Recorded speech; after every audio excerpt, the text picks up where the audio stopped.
El siguiente es un programa pagado de producción independiente y de libre opinión, ajeno a esta emisora. Sus opiniones y manifestaciones no representan ni vinculan a Cadena de Emisoras Columbia ni a ninguno de sus representantes ni accionistas.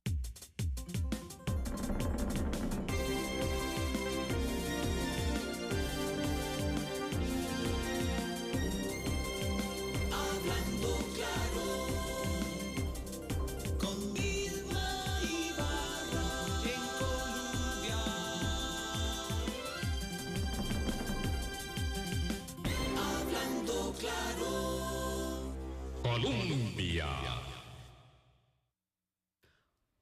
Con un país en sintonía, ¿qué tal? ¿Cómo están? Muy buenos días, bienvenidas, bienvenidos. Es como siempre un privilegio contar con ustedes aquí en Hablando Claro, en Colombia, la emisora que está en el corazón del pueblo.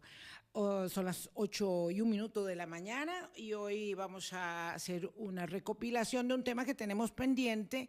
Vamos a ver en la circunstancia que el tiempo permita un caso complejo, un caso doloroso, por lo que refiere a la solvencia, a la integridad del funcionamiento de un órgano significativo de la banca estatal costarricense. Me refiero a la sociedad administradora de los fondos de inversión del Banco de Costa Rica.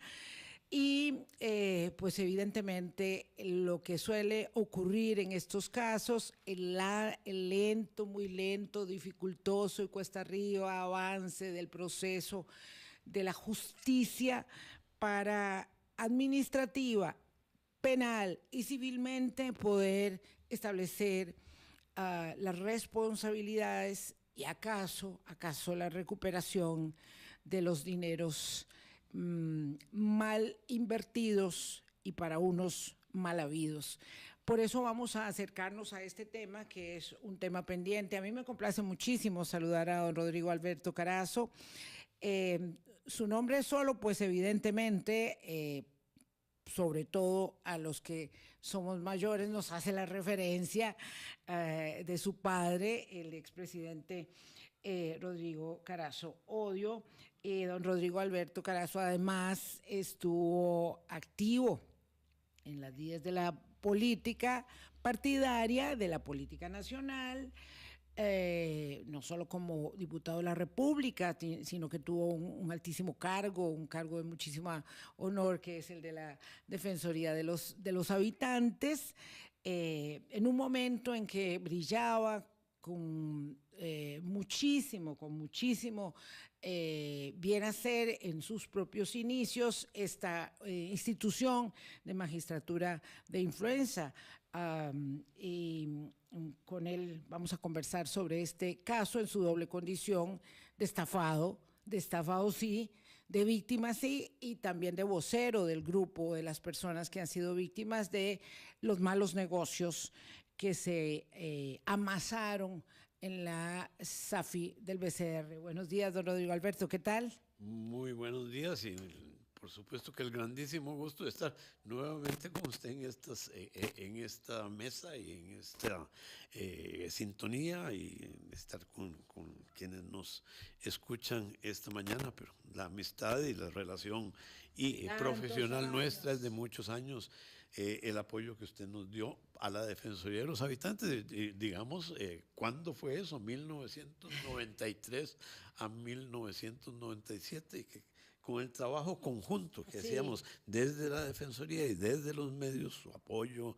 Fue una época muy hermosa. Generaba una fuerza incontestable. Sí. Había mucha sinergia. Defensoría y medios tenían entonces el aparato del Estado que respondiera a las quejas que transmitíamos recogidas de todo el país. Muchas gracias por el favor de entonces y por llamarnos nuevamente. Es que voy a redondear esta idea porque vean qué bonito. Les cuento esto para el contexto.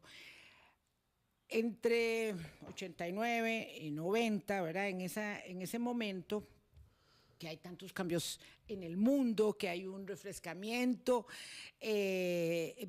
respecto de la vivencia democrática en el planeta, ¿verdad? O sea, están pasando muchas cosas. Y aquí en este pequeño terruño, pues hay una brisa que también llega de ello. Ya nosotros teníamos muy consolidado nuestro proceso democrático, dichosamente, pero hay dos eventos que cambian mucho el inicio de los 90, sobre todo uno que evidentemente hace el rediseño institucional y el mejoramiento institucional democrático costarricense, que es la Ley de Jurisdicción Constitucional y la creación de la Sala Cuarta, de la mano de unas discusiones interesantísimas en la Asamblea Legislativa. Viene la creación de la Defensoría, el Ombudsman. El Ombudsman, ahora no debemos hablar del Ombudsman porque es el de todos y todas, pero bueno, era el conocido Ombudsman, el defensor de los habitantes, y realmente hay un gran entusiasmo, hay una deliberación pública de si conviene, de si no conviene, en ambos casos, tanto con la creación de la Sala Constitucional como con la Defensoría de los Habitantes, y hay mucha diferencia, obviamente, porque hay uno que es una magistratura de influencia moral, ética, que es la Defensoría, y la Sala Cuarta, ni qué decir que nos ha cambiado. Pero realmente es un momento muy interesante que nos hace vivir cambios institucionales, y nos ha costado seguir adelante con cambios de esa naturaleza para remozar el sistema democrático. Pero bueno, y será la conversación de otro día, Rodrigo. Exactamente, de cómo la unión con los medios de comunicación, con sus programas y demás, puede generar cosas virtuosas, virtuosas cuando se inserta en el tema público, no solamente para denunciarlo, sino para señalar cómo se puede ir corrigiendo. Desde afuera, la gente sabe, es cuestión de informarla, es cuestión de llevarla, y es cuestión de recogerle su criterio también. Bueno, pero efectivamente qué gusto, hay verdad, que recordar de dónde venimos y todas las obligaciones que tenemos. Me da un enorme gusto también venir a su programa con la colaboración, apoyo de alguien más nuevo, más fresco en ideas. Que Javier Romero es más joven, pues yo creo que salta a la vista para los que estén conectados en la transmisión de YouTube, pero para quienes estén en las maravillosas y tradicionales ondas de la 98.7, solo con oírlo hablar se darán cuenta de ello. Javier, gracias por estar aquí. Acércate un poco, por favor, al micrófono. Javier me hizo una lección de inducción de este tema hace unas semanas atrás, y me ayudó mucho a poder establecer el campo de trabajo de temáticamente lo que significa este gran negociado, este gran fraude que se cometió en contra del país, de la banca, y particularmente de quienes resultaron afectados. Buenos días, Javier. Buenos días, doña Vilma. Muchas gracias por tenernos acá. Y por don Javier, no le tenga miedo al micrófono, más cerquita, ya se acuerda, sí, jálelo aquí para donde usted, tómelo con mucha confianza, apropiese. Muchas gracias, doña Vilma. Gracias por el espacio y por la oportunidad de contarle a muchos costarricenses lo que nos está pasando. Y digo nos, porque no solo soy yo un afectado, sino que hay muchos costarricenses afectados que no saben todavía de esto. Entonces es importante que nos hemos dedicado a comunicar, a transmitir lo que ha ido pasando, que más allá que pueden ser temas técnicos complicados, estamos todos involucrados. Si estamos cotizando a fondos de pensiones, probablemente hay una alta probabilidad que tengamos plata nuestra ahí, que queremos que el costarricense se entere. No todos, algunos. No todos. Sí, claro. Sí. No causemos pánico, porque de pronto se nos asusta todo el mundo, ¿verdad? Pero sí, algunos fondos de pensiones invirtieron. Estamos hablando, vamos a contextualizar esto, de un esquema fraudulento ideado desde una subsidiaria de un banco estatal costarricense.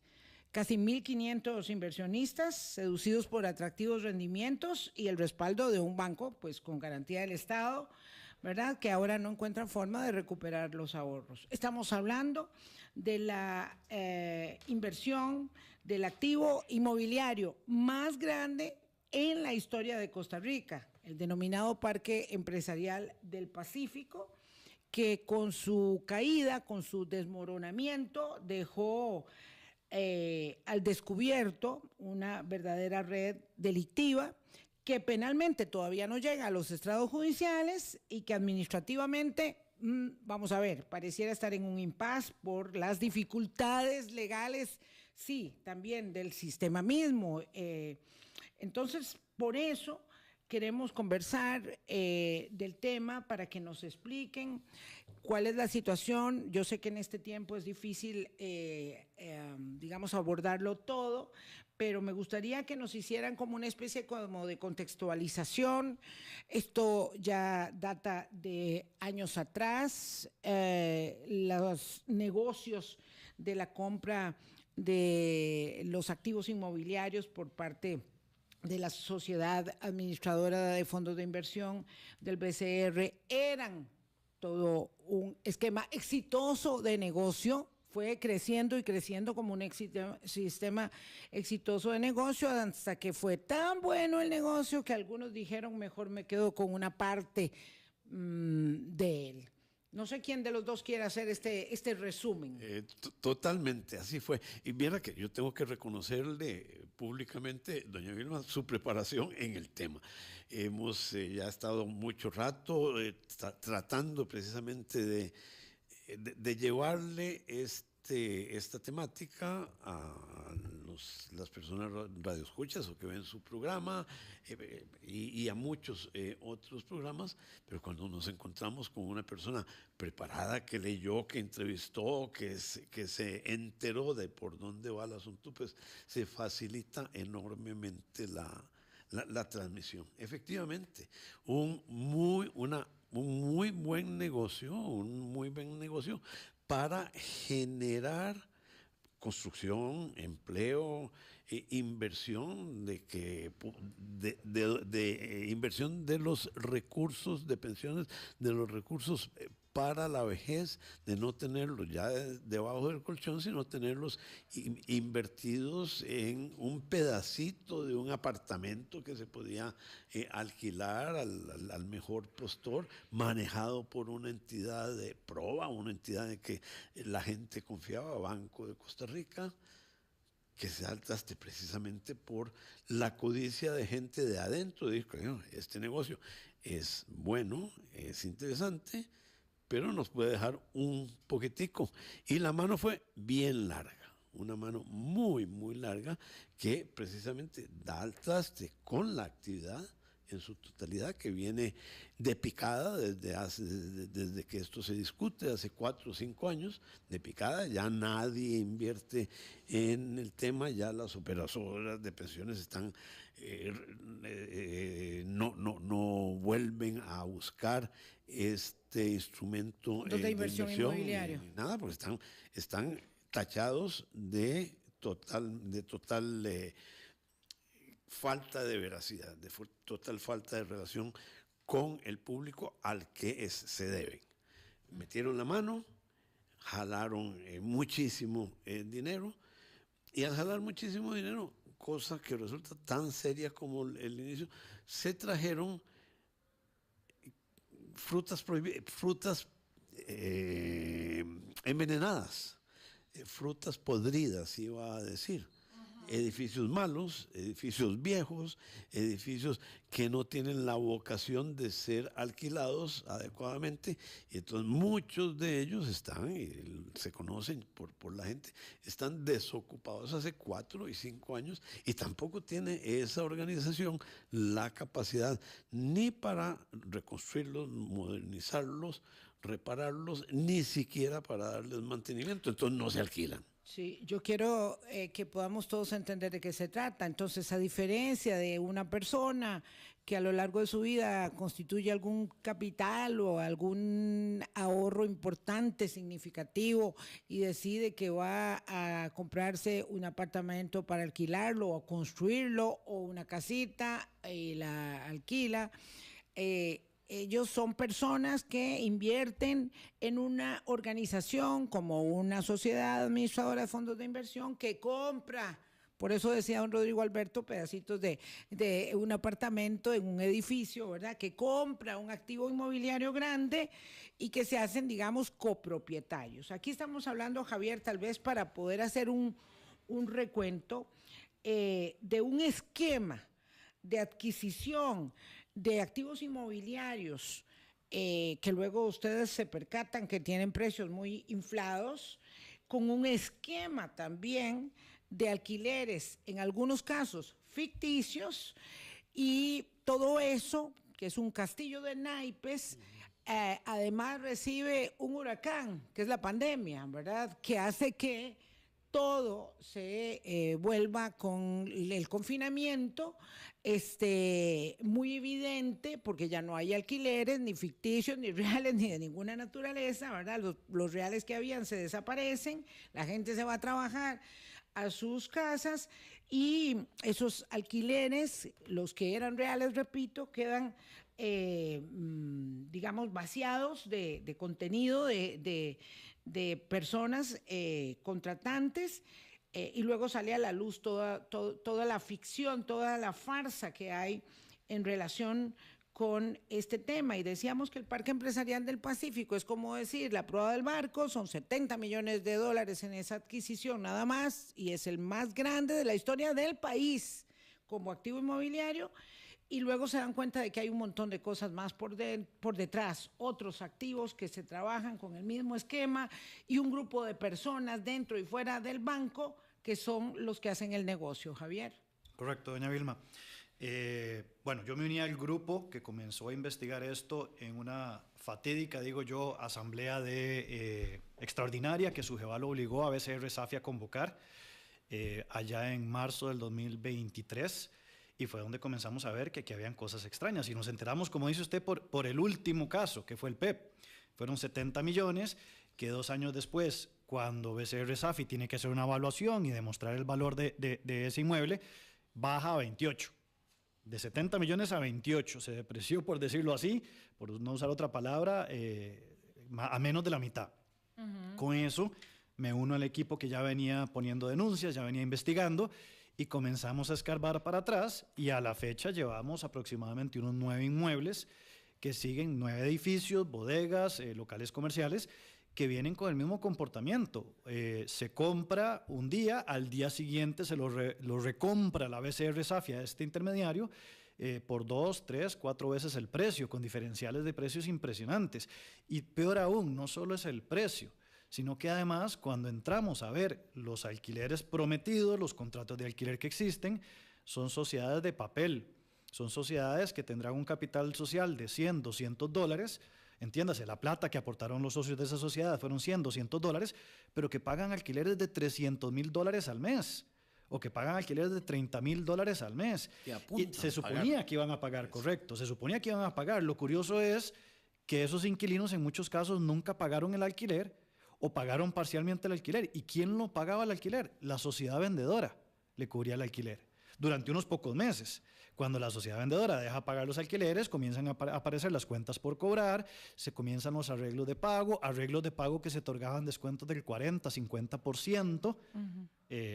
Hay un caso inclusive en un inmueble en donde se hace un arreglo de pago a 17 años de la deuda.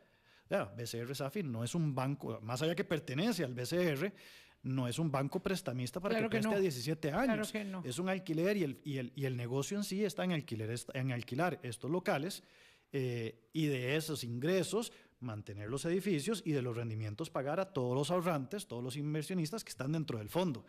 Obviamente, si hay 1, 2, 3, 4 inquilinos que no pagan y tenían que pagar 300 mil dólares al mes, pero no pagan ni eso, pues obviamente el flujo de caja del fondo se ve muy afectado, los rendimientos se ven muy afectados y el valor, usted sabe que en las inversiones el rendimiento futuro es lo que determina cuánto yo estoy dispuesto a comprar algo hoy. Si algo me va a dejar mucho rendimiento mes a mes o trimestre a trimestre, yo estoy dispuesto a pagar más ahora por eso que si me deja menos. Entonces, ¿qué pasa? El valor de las participaciones se viene al suelo. Y hoy no se mueve, no se transa ninguna participación del fondo. Habrán 2 o 3 participaciones que se venden al mes en la Bolsa Nacional de Valores y se venden a menos de una décima parte de lo que valían en algún momento.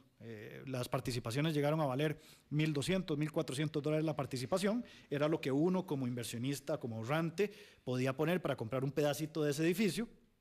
Y hoy se venden a $150, $200. Wow. El esposo de doña Analía compró participaciones a $1,200, cayó enfermo de Alzheimer, ya no se acuerda absolutamente de nada, y doña Analía se encuentra la información de que tiene esas participaciones, pregunta cuánto valen y le dicen que $150 si acaso, lo que su marido pagó 1,200. ¿Por qué llegó doña Lía a eso? Porque el ingreso que tenía la familia para comprar medicinas, porque ya ellos no pueden disfrutar, porque ya cayeron. Claro. El ingreso de doña Lía se había bajado a un 20% de lo que tenía hace 4 años. Sí, cuando sus requerimientos evidentemente son muy grandes porque están enfrentando un padecimiento justo para el cual tuvieron la capacidad de ahorrar a lo largo de mucho tiempo. Vamos a ver, una participación en este tipo de fondos inmobiliarios está, digamos, de primera entrada concebida para personas que entienden un poquito de este tema. No lo sé, Javier, le pregunto porque me está diciendo cara como que de no. Digo, no es lo mismo a que yo vaya a un banco o a una cooperativa de ahorro y crédito y diga, mire, vea, yo quiero, por favor, comprarme un certificado,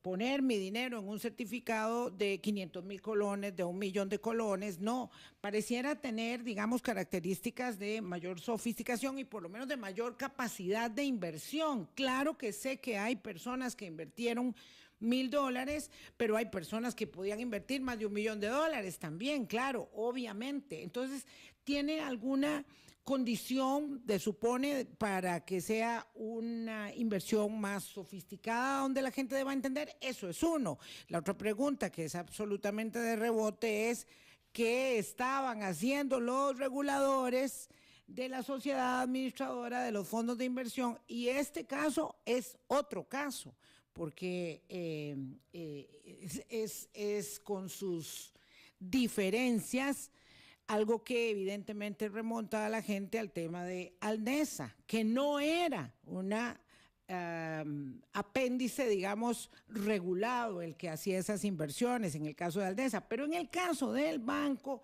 de la SAFI del BCR, es un ente regulado por la Superintendencia de Valores. Entonces tengo estas 2 preguntas. ¿Hay conocimiento para poder meterse a invertir en eso? Porque yo francamente no me atrevo a poner ni 100 pesos. En teoría sí, doña Vilma. El prospecto indica claramente que el inversionista que quiera participar en estos fondos es un inversionista sofisticado, que es una palabra bonita para decir alguien con apetito de riesgo, alguien que quiere arriesgar un poquito más que un CDP. Por decirlo así. Exacto, que un certificado. Entonces, sí tiene que tener cierto conocimiento.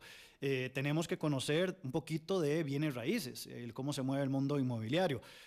Lo curioso es que en la realidad lo que yo he notado es muy diferente. Sí. El prospecto también dice... La gente se deja mucho ir porque es del BCR, porque es del Banco Estatal que tiene garantía del Estado y dice... Correcto. Aquí no me van a embarcar, digo, no es... tuvimos un caso que fueron los 80s, terrible con financieras, ¿verdad? Y había uno que era... Colega suyo, no, de todo, hubo varios, ¿verdad? Y entonces les pusieron diferentes tipos de nombre. Ahora en esta época de memes sería terrible, entonces no lo voy a repetir, estuve a punto de tener ese exceso, pero claro, no es un lugar donde te van a engañar y te van a llevar la plata y se desapareció. No parecía ser esa la condición, entonces aunque yo no supiera de fondos de inversión, si tenía ese respaldo me dejaba ir. Correcto. El prospecto es muy claro, inversionista sofisticado y además que no dependa de flujos de caja. Eso es lo que dice el prospecto en la teoría. La realidad, lo que nos hemos encontrado son personas tal vez con profesionales muy bien preparados, pero en otras áreas, con poco conocimiento financiero, que fueron poco a poco invirtiendo sus ahorros, porque además el fondo se lo ofrecían como que recibía rendimientos trimestrales.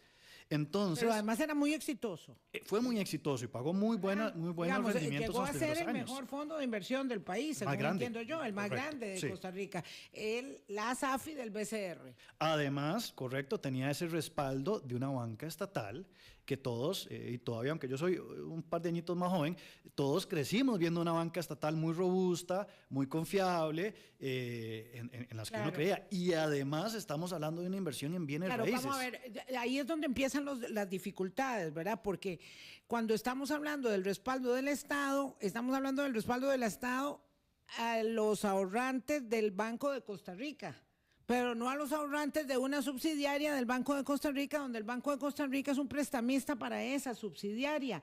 Y ahí empieza la cosa mucho a complicarse, porque ahora no hemos llegado al punto de dónde estaba la Sujeval mientras todo esto ocurría, pero además ahora a quién cobrarle, a quién demandarle la devolución de los dineros perdidos o ya se perdió la plata. Fíjense que el Banco de Costa Rica, sí, jugándosela y previniendo que le fueran a cobrar esta torta al banco. Que somos nosotros. O yo, bueno, sí. Yo no soy del Banco de Costa Rica, pero son los que... Somos todos. Los dueños o los que tienen cuentas en el Banco de Costa Rica.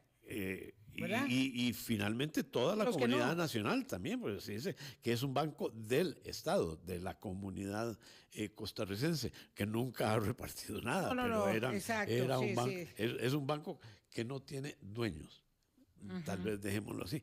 Previniendo eso, le mandaron a preguntar a la Procuraduría, y la Procuraduría dijo claramente, ¿qué es esa cosa de que algo es la SAFI y otra cosa es el banco? No, el banco, que es la figura grande, que es el padre, es responsable de todas las tortas que esté jalándose la subsidiaria, la SAFI. El banco es responsable. Entonces ya eso quedó zanjado. Por eso es que el banco, a partir de ese momento, se defiende, torpedea, mete trabas a quienes intentamos cobrar el daño que ha hecho que han hecho esas tortas. Sí, son las 8:27. Conversamos con don Rodrigo Alberto Carazo, Javier Romero. Ambos son inversionistas, ambos afectados, ¿verdad? Víctimas del esquema fraudulento que se fraguó, que se estableció, que se ideó desde la sociedad administradora de los fondos de inversión del BCR, de la SAFI del BCR, y hay aquí un enmarañamiento, ¿verdad?, muy complicado, que es, vamos a ver, claro, si la opinión de la Procuraduría General de la República es muy importante, no es suficiente para dilucidar semejante tarea. Entiendo yo, porque usted hablaba, Javier, del 2023, pero este caso viene en investigación desde hace mucho tiempo atrás. Es por ahí del 2021, cuando ya la misma Junta Directiva de la SAFI del BCR se hace cargo y emite de varios informes que hay de auditoría con la que se despiden algunas de las personas, porque claro, esto no salió de la nada. El nombre del exdiputado socialcristiano Humberto Vargas Corrales, que es el dueño al que le compran el famoso Parque Empresarial del Pacífico. Cada vez que Javier dice PEP, es el Parque Empresarial del Pacífico.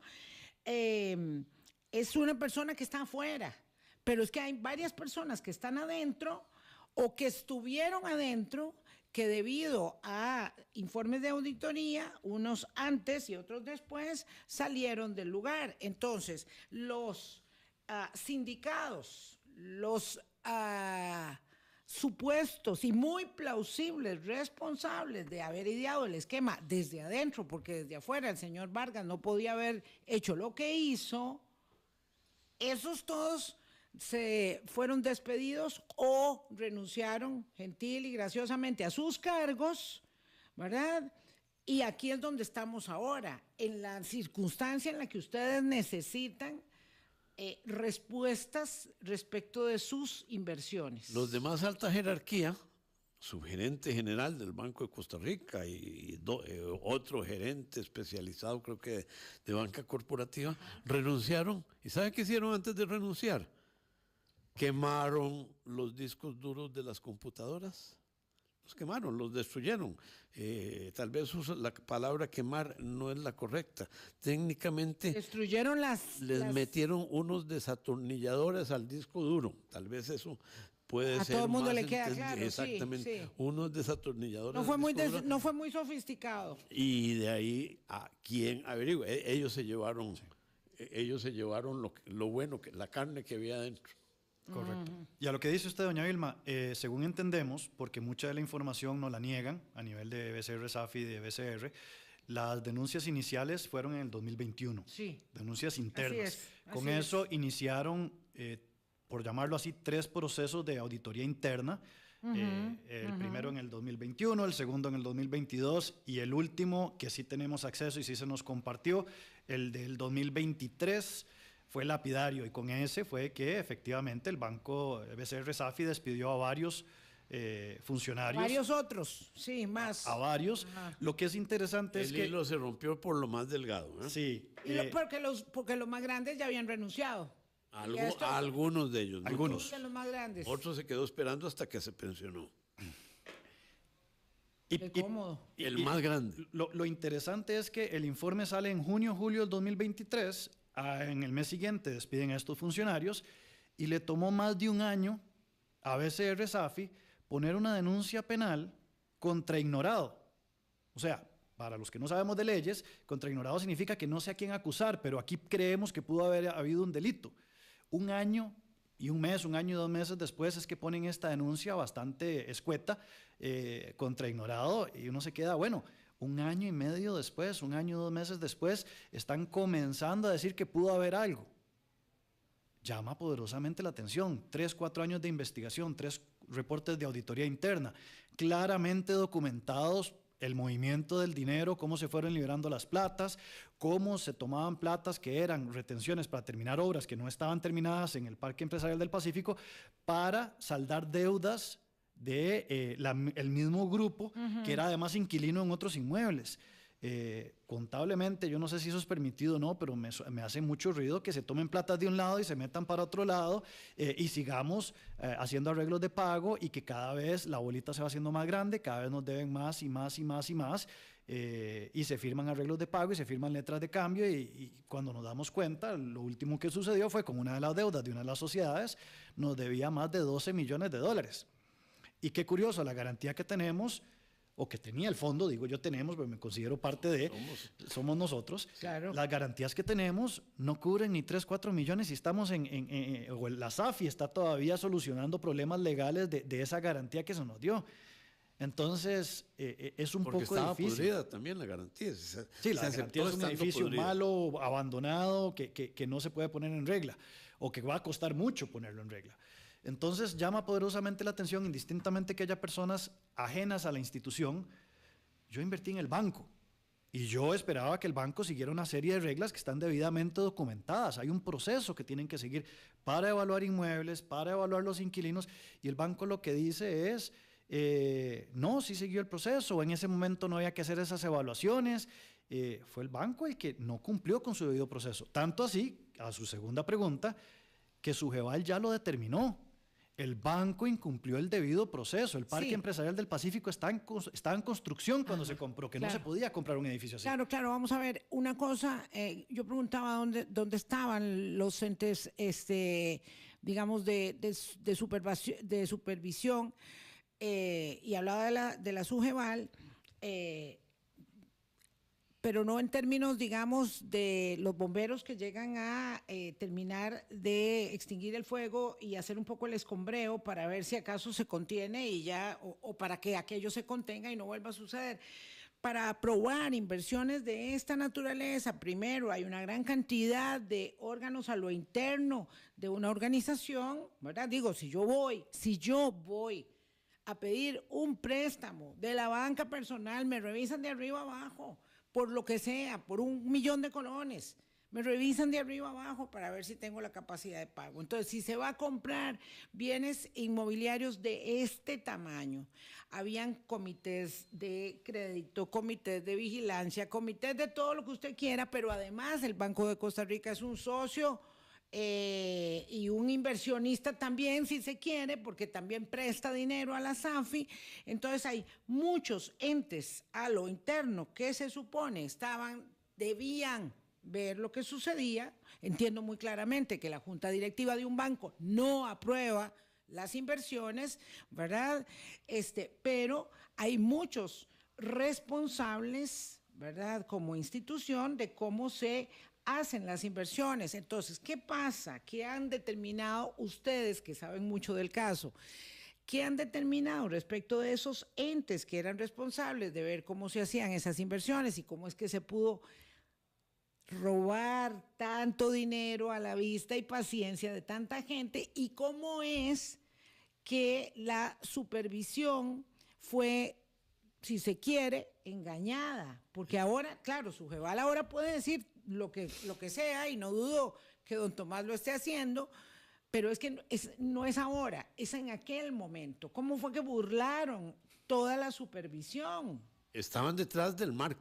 Ni siquiera fue que les metieron goles, no. Estaban detrás del marco. Sujeval estaba detrás del marco. Sí. No la vio pasar.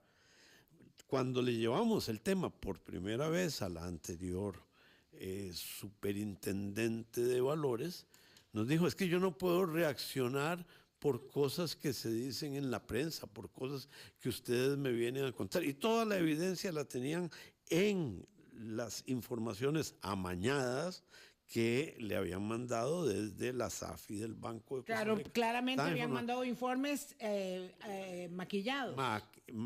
Maquillados, alterados, inclinados para decir una parte de la verdad, ¿cómo se dice?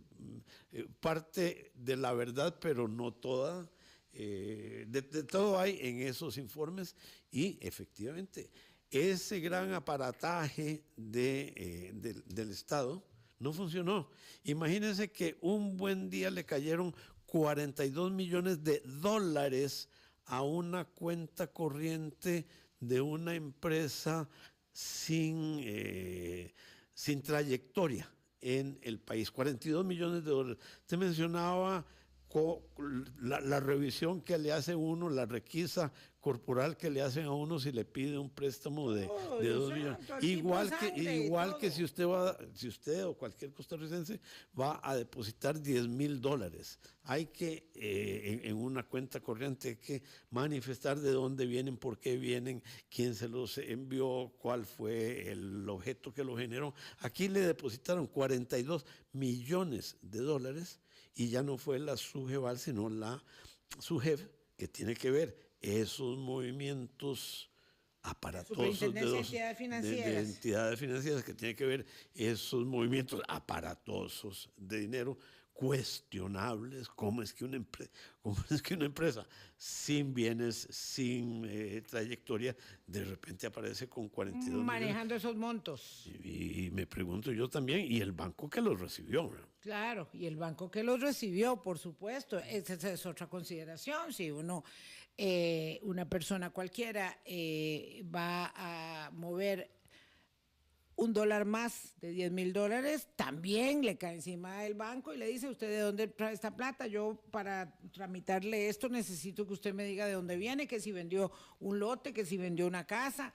Obviamente todo tiene que estar muy documentado para unos, pero parece que no para otros. Entonces yo quisiera, Javier, que nos explicara desde su perspectiva por qué fallaron todos los mecanismos de control en este caso.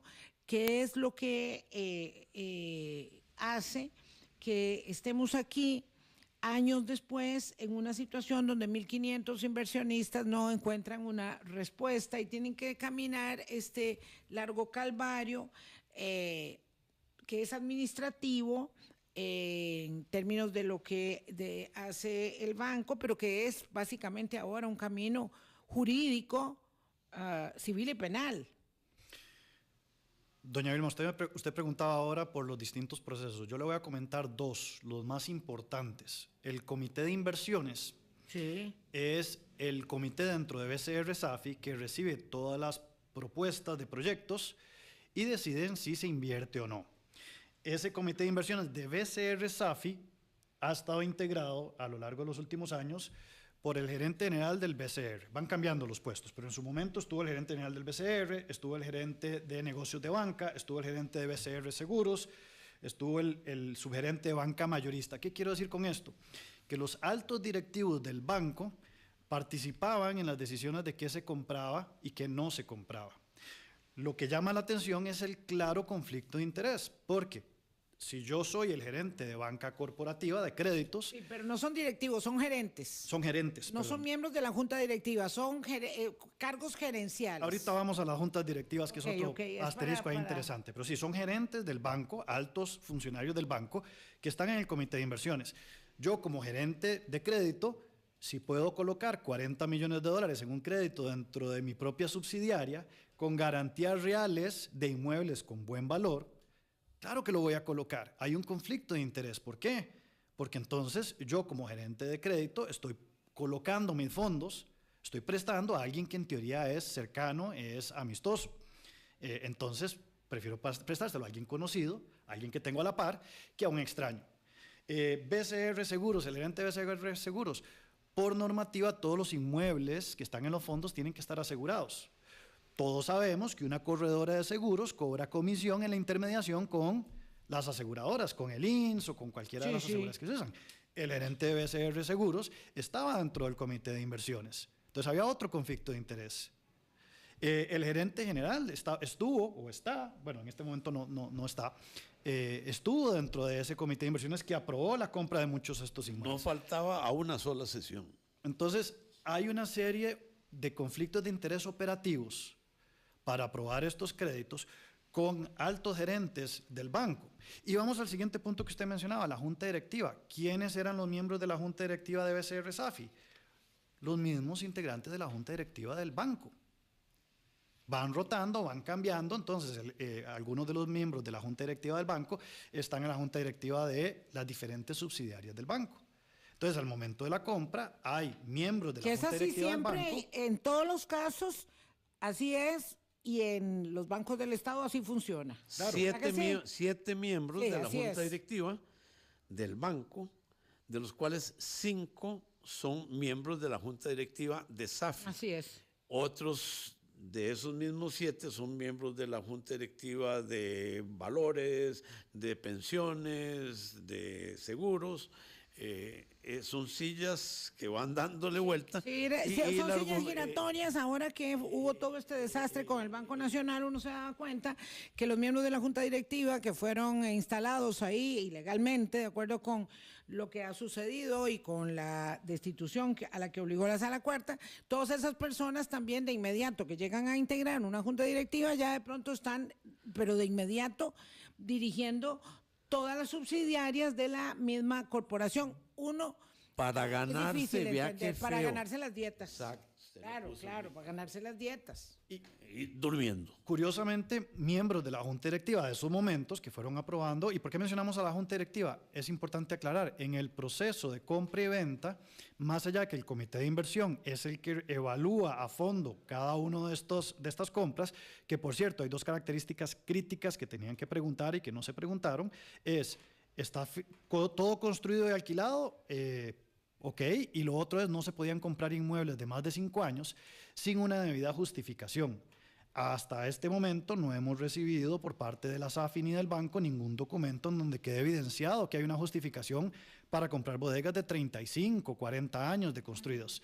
Entonces, ¿y por qué mencionamos la Junta Directiva? Porque después del Comité de Inversión, esa aprobación de compra, usemos el caso del Parque Empresarial del Pacífico, sube a la Junta Directiva de BCR SAFI y la Junta Directiva tiene la potestad de aprobar o de vetar esa compra. Y obviamente la aprobaron. Entonces la Junta Directiva, más allá que es la cabeza de BCR SAFI, y sale que muchos eran también la cabeza del Banco de Costa Rica, además tuvieron la oportunidad de vetar esa compra o de cuestionarla o de hacer algunas preguntas y simplemente de estudiarla siquiera. La aprobaron. Entonces, y lo interesante es que miembros que estuvieron en esas compras irregulares, al día de hoy todavía están en la junta directiva del banco. Del Banco de Costa Rica, no de la SAFI, del banco. Correcto, del Banco Costa Rica como conglomerado. ¿Y por qué además mencionamos pero vamos tanto? a ver, cuando usted dice que lo interesante es eso, está insinuando que habría una responsabilidad y no necesariamente. Digo, nada más quiero establecerlo, quiero que me lo aclare. Es justo lo que el banco está argumentando, que una cosa es la sociedad anónima BCR-SAFI y otra cosa es el banco. Lo que nosotros argumentamos es cuando el banco se inmiscuye a estos niveles en donde sus altos gerentes están dentro del comité de inversiones y su junta directiva está dentro de la junta directiva, esa línea que separa una sociedad anónima de sus inversionistas, en este caso el Banco de Costa Rica, se vuelve muy borrosa. Y es lo que desde un punto de vista contencioso, desde un punto de vista civil, desde un punto de vista de todos los procesos legales que están llevando, es parte de la discusión que se va a tener. No compartimos el criterio del banco en que son cosas separadas. La misma Procuraduría se pronunció. El banco, vamos a ver, del 2015 al 2024, ha recibido el conglomerado, hasta el momento hemos logrado cuantificar más de 85 millones de dólares en ingresos. 85 millones de dólares en ingresos que recibió el conglomerado BCR de parte del Fondo de Inversión Inmobiliaria No Diversificado, el fondo donde está metido la bolsa, donde está metido el PEP. Qué interesante que fue muy conveniente para el banco recibir ingresos y lucrar de ese negocio, pero cuando se da una, llamémosla, negligencia u omisión de sus funcionarios internos, el banco ahí sí se lava las manos y dice yo no respondo. La Procuraduría fue muy clara en donde dijo, vea, banco, a usted le aplican las mismas reglas de ser responsable subsidiariamente de su BCR-SAFI. Si hubo efectivamente un problema interno, un mal manejo, un incumplimiento de los debidos procesos. Ya la Procuraduría, el BCR fue y le preguntó a la Procuraduría le contestó. Ya Sujeval evaluó y dijo, BCR, usted le toca fondear a BCR-SAFI si no puede. BCR tampoco le gustó. Vamos a ver, un momento, repítame esto de la Sujeval. En octubre del 24, una segunda resolución, porque hubo una previa, Sujeval le dio una instrucción a BCR-SAFI y a BCR en donde les pedía que tenían que sacar el PEP del fondo. ¿Cómo? El Parque Empresarial del Pacífico, digamos que es el activo contaminado. Es el más grande, uno de los. El más. Pero es el más pesado y es el que viene creando lastre en el fondo y que el fondo está en serios problemas financieros, o no serios, pero está con serios problemas de flujo de caja en el mediano plazo, corto plazo, por este PEP. Sujeva le dice, usted tiene que tomar ese inmueble, sacarlo al precio que lo compraron, no al precio de hoy, que son 28 millones, sino a los 70 que lo compraron, y además tiene que restituir todos los gastos que ha significado ese Parque Empresarial del Pacífico. Es como, saquémoslo como si no existiera. La Superintendencia General de Valores, correcto, pregunta, ¿tiene la potestad legal para ordenarle al banco que asuma la pérdida, que sería en este caso para los accionistas, porque aquí estamos hablando de los 1.500 afectados de la SAFI del BCR, pero los dueños del banco, se supone, somos todos los costarricenses, el patrimonio del banco es el patrimonio de todos los costarricenses, entonces la Sujeval tiene la potestad para decirle, ok, con el patrimonio que usted tiene de todos los costarricenses, páguele a los que fueron estafados. Eso es así, esa potestad la tiene la Sujeval, o esa potestad, porque quiero llegar a establecer por qué están en este calvario y cuánto falta, esa potestad la tiene que dirimir un juzgador, un tribunal de justicia que diga, ahora sí, Banco de Costa Rica, le ordeno que le pague, porque claro, está el otro problema, y son las personas que asumen puestos de conducción de una entidad que luego tienen que responder con sus propios patrimonios por demandas de incumplimientos o de decisiones que están fuera de sus competencias. Entonces quiero que me explique un poco eso para entender en qué situación están ahora los 1.500 inversionistas Y si es que el Banco de Costa Rica no les paga porque no quiere perder parte de sus ganancias anuales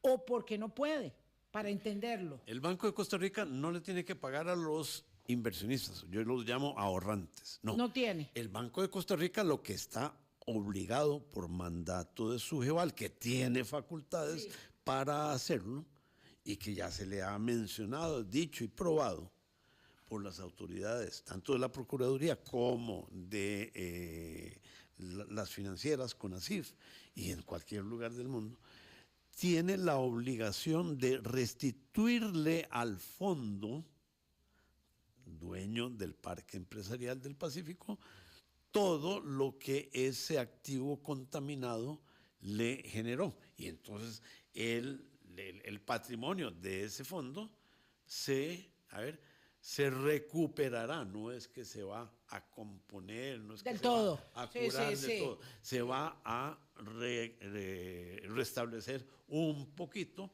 con la sacada de ese activo contaminado.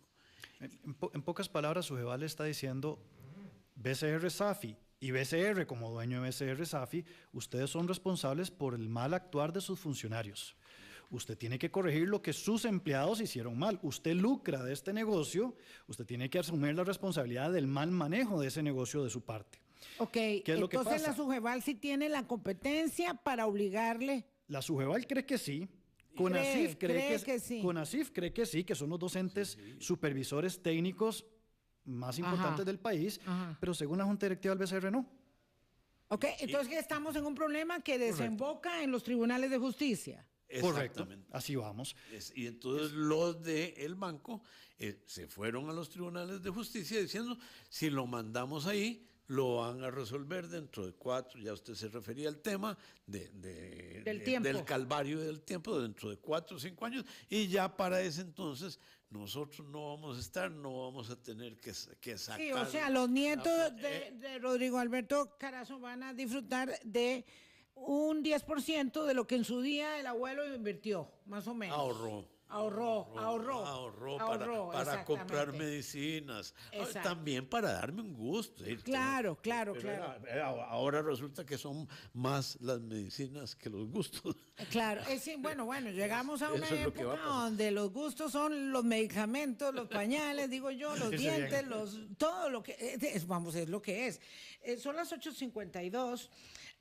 Perdón, una preguntita, porque usted preguntaba si los miembros de la directiva habían evolucionado y si son los mismos. Yo le puedo decir que en la directiva del Banco de Costa Rica, que son 7 miembros, 2 de esos miembros lo eran cuando se compró el Parque Empresarial del Pacífico.